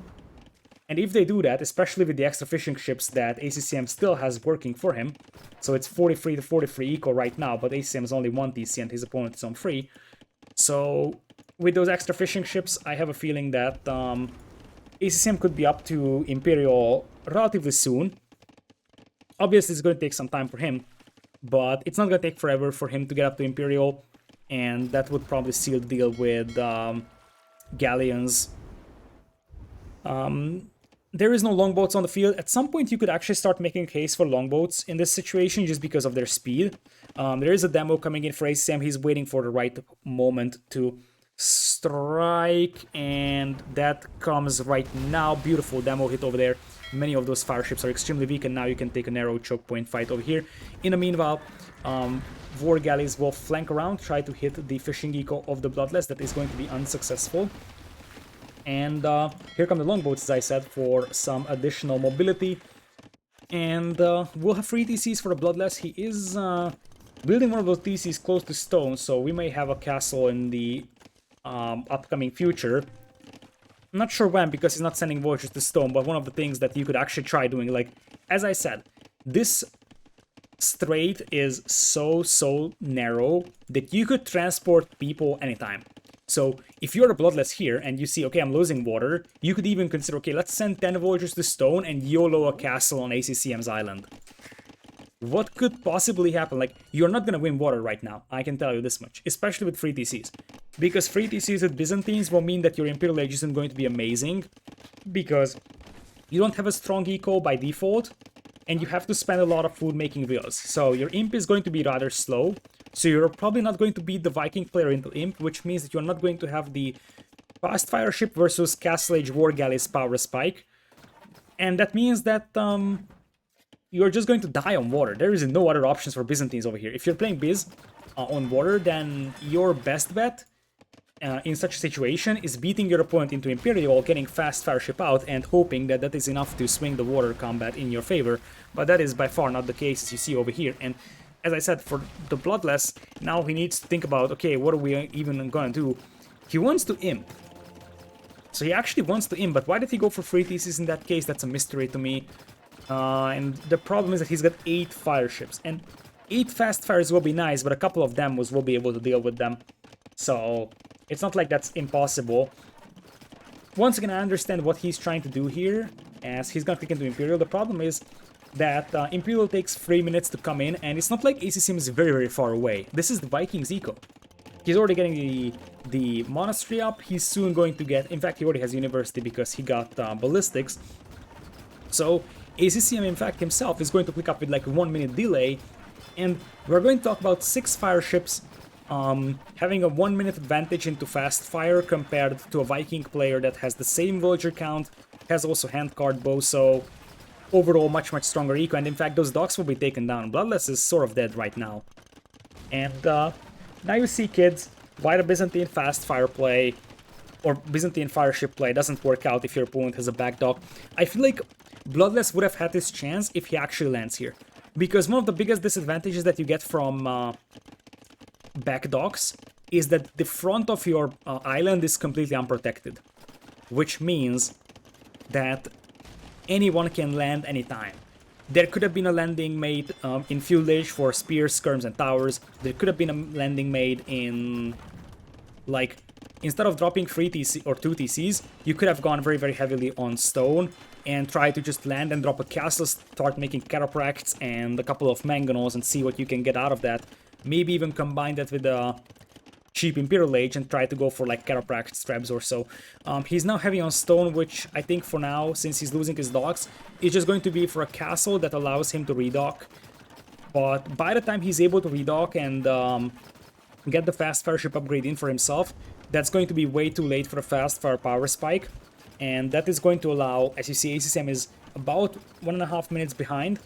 But by the time Bloodless is actually able to get numbers out on the field, ACCM is going to be able to get up to Imperial himself, get his upgrades in, and overall he's going to have the numbers advantage, as you see over here, 27 to 6. So, like, back docks replacing right now, going for fast version, but it's 4 ships right now we're talking about. And now, the long-range ships over here will start wreaking havoc as well. That's the other advantage that you get from long-range ships. And that's one of the reasons why, long-term, you are trying to switch into war galleys, galleons on water maps and not just stick with fire ships, because they can actually start influencing the land eco of the opponent. These TCs actually survive for quite long, but that castle is also a disaster. That castle isn't going to protect a redocking attempt. So even though you're going to have a few fast fires, at this point, ACCM could do a couple of things. He could just go and land over here and start pushing you with Castle and Berserks. He could just go Cannon Galley and start taking down buildings if he wants to. And like this gold mine also is going to be exposed. That is careening only. Fast fires will do some damage over here, but that's not really a big deal for ACCM, who's having a kind of wacky farming eco, something that he's going to have to fix. And let's see if he's actually going to be able to spot the gold mine. As I said, by the time that the Bloodless is able to get fire ship numbers on the field, in fact, he right now has 7 fire ships, his opponent is going to be able to get all the upgrades, so the faster Imperial didn't really show over there for the Bloodless. And now ACCM is going to be able to use those longboats to potentially harass that wood line, which is an opportunity that he passes up on. There's the transport ship for ACCM, so let's see what we're going to have. He has enough stone for a castle, so probably a castle over here from ACCM. And in the meanwhile, longboats will be pretty nice at dealing with these faster ships now. The war galleys haven't been upgraded to galleons. I could make a case for the galleon upgrade, but I think ACCM just wants to switch into longboat here, so there is no reason for him to upgrade to war or to galleon, even though he still has quite a lot of galleons, so really you could have made a case for upgrading the galleon just for the sake of, you know, not losing all these ships to the fast fires, because those fast fires are actually eating them pretty fast, and it looks like ACCM just wants to go for a safe play once again. It is the very, very safe way to play this one. Just get the castle up on this island, and that way you will control the neutral resources. You will just have more gold than your opponent will have, and all you have to do is just make sure that you don't lose army very, very fast, and you can just win water engagements because you will have more resources available. So yeah, I would have preferred if the war or the galleon upgrade kicks in here. Doesn't really matter now, it's only 5 war galleys, but you have to ask the question if this is a good fight for ACCM. The thing is that the galleons here would have been good because they actually help out the longboats, immediately kill the fast fires. War galleys are awful against fast fire ships, even normal fast fires, but especially Byzantine fast fires. So the fact that you left half of your fleet in a Castle Age unupgraded form could be an awful decision from ACCM, because now the fast fires are actually able to take some reasonable engagements. Will this actually win the game for Bloodless? Heavily questionable, but that was actually a significant mistake from ACCM, something that he should have avoided. Now he's got elite longboat though, he's got the mobility advantage, he can stack these ships as well very, very nicely, and now he's taking this engagement directly. Doesn't really want to fall back more because there is some fast fires coming from that side, but he's also bringing in some ships here, intercepting reinforcements. It's 78 eco compared to 88, so the Bloodless actually has more eco than ACCM does, but ACCM has picked up relics, ACCM is taking the neutral gold, and that is a considerable advantage for him. That being said, the brute force fire ships from the Bloodless are actually starting to show. Like, the thing is that you can brute force your way through the opponent's longboats with fast fire ships for a short time, but you have to be able to decide the game very fast in this case. So if you're the Bloodless right now, you may have a shot with these fire ships, and that shot is being able to land on ACCM's island, propelled by the fact that currently you seem to have a slight superiority on water, even though that's quite a lot of longboats over there, and many of the voyagers from the Bloodless could get killed by those. But at the end of the day, you could really make a case for, you know, if Bloodless wants something, anything out of this game, then the time is now. ACCM is going for Heated Shot, so he is gonna be getting some extra firepower for his castles against the fire ships, and that trap is a nice idea, but it's gonna go down very, very fast over there because there is nothing that kills the longboats. And one of the other advantages that you get with longboats or galleons compared to fire ships is that you can just outrange the opponent's castles, whereas the fire ships will never be able to dive beneath that castle because the castle is gonna have the range that is way better than them. And now it seems like the opportunity has already passed for a Bloodless to do anything. Like, now it's an overwhelming amount of elite longboats with the opponent having the neutral island. He even has the docks up in the middle, so he's gonna be able to reinforce very, very easily over here. Masonry is coming in as well, so that he's going to be able to hold that castle longer. It's all about holding this castle until he's able to take the gold. The Bloodless is floating an awful lot of wood, and now gets Bracer in. I wonder why. Like, he just wants the castle to be able to take down the ships here with Bracer, but that's not really going to be a thing, because even if you take down 2 longboats, it's still going to be more cost efficient to dive in with the longboats and take down the Treb, so that's never really going to work out well. ACCM does have a monk inside this transport that is willing to take away the neutral relics, so he's gonna have the relic superiority as well. A detachment of longboats will actually hit the back of the Bloodless's base. There is little that they could kill. Maybe this wood line is something that they can influence. Bloodless is just trying to get the second relic in, which is being denied by a war galley here. And for now, he's gonna have to repair that castle, but I feel like we're getting closer and closer to ACCM, getting into the next round. I don't think that's a surprise for anybody. I actually, like, honestly, I think that Bloodless could have done more with Byzantines on this map. The Fire Galley play is sort of a brute force play, and I feel like he could have actually tried something wackier, so like landing towers or something like that, which could have potentially pushed ACCM out of his comfort zone. The hideout game has been extremely good, to be honest. Like, it was a very, very good game overall. Bloodless has played quite nice over there. There were, like, you could even see in that game that ACCM's execution was like years ahead compared to the Bloodless, but the game plan there was actually pretty cool. Whereas I think the main concern for Bloodless in these maps was that there was no very, very good game plan behind this one. Like, the Fire Galley play against Vikings with Byzantines is an absolute death sentence. So, ACCM probably knew exactly what is coming his way. There is even heavy demos coming in from him, so he just wants to make sure he sinks that fleet as cost efficiently as humanly possible. There's going to be a castle coming up here, but right now, look at this. Voyager is getting killed over here from the Bloodless by the longboats. It is 50 elite longboats against just 18 fire ships. Army value is 4 times the one from the Bloodless, and as I said, there is going to be a couple of heavy demos that is just going to send this fleet to the bottom of the ocean. Here they come, and those are some very, very tightly packed fast fire ships, and it looks like we are going to have ACCM advancing to the next round.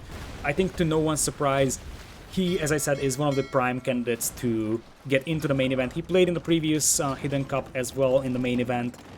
I'm not sure who he played against. I think ACCM... I'm not sure if he went into the second round. But yeah, ACCM has had some very, very good tournament performances recently as well. He has been outstanding in Red Bull tournaments. So, at the end of the day, ACCM was the clear favorite of this one. You see why.